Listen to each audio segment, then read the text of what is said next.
Tapos may nakaka-relate din talaga, no? Oo. At very inspiring naman kasi ang kwento ng ating bida. Ano pa ang sabi dito ng ating mga bida-bida? Ang sabi dito, sige, taas pa. Nabasa ko na yan. Taas pa. Yan. Sabi dito, ni, baba. Baba mo pa, baba. Pinakabababi. Ayun. Ito, process pa lang po yung sa akin, pero salamat kay caller. Na-motivate niya ako in many ways. Hindi sapat na gusto mo lang. Dapat talaga may kasamang aksyon. Totoo yun. Yun yung tama. Uy.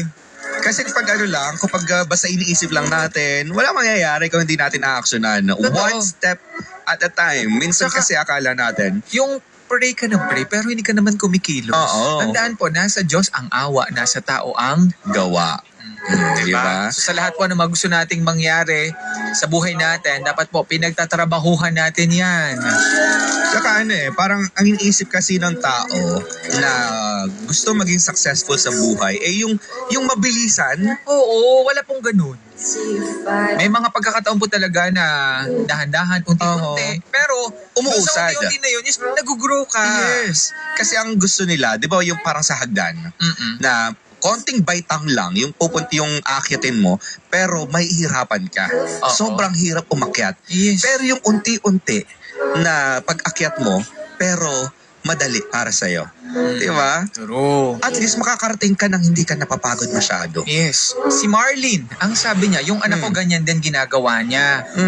Aral lang siya at ang sabi niya sa akin, mama, tiis lang. Mahaba lang talaga na pagtitiis siya lang nag-work para sa pag-aaral niya. Oo, diba?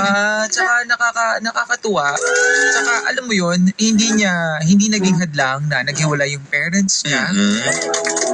Na nasa lola siya. Talagang yung pagsusumikap is nandoon. Katulad ng iba na kasi naghiwalay daw yung parents kaya nagrebelde.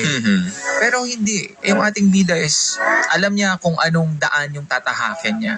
At tamang daan. Ang nakakatuwa dito, kahit na nawalan siya ng trabaho ngayon kasi tapos na yung pinakang trabaho niya, nag-render na siya ng ilang taon din.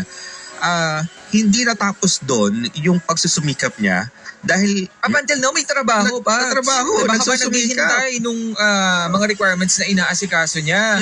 So kapag ito naging jowa mo, wala kang gutom. Ay! Nako. Hala ka. Okay na ba, Pops, yung niya? Yung kanyang picture. Andito na.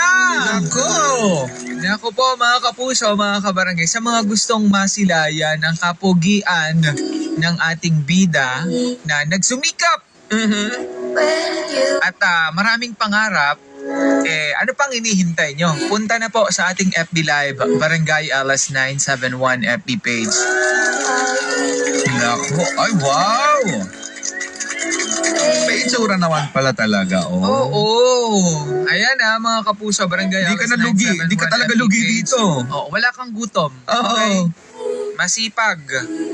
Ayan, Barangay Alas 971 FB page, i-share po ang ating FB Live, mag-react, mag-comment, and then, diba? Tsaka ang dami nakaka-relate sa mga nagko-comment. Diba? May nagsabi agad, mine daw si Kuya. Mine ko na si Kuya. Malaking saludo po ako sa iyo. Sabi niya. Ayan, sabi ni Elizabeth, napakabait ni caller. Ginawa niyang challenge yung nagsabi sa kanya na hanggang dyan ka na lang, na may kasabihan tayo na kung binababa ka, o sino yung binababa ng tao, siya namang itinataas ng Diyos. Nakita niyo na ba? Siyempre hindi niyo pa nakikita, hindi pa naman na pinapakita. Ito na! Handy, ito siya,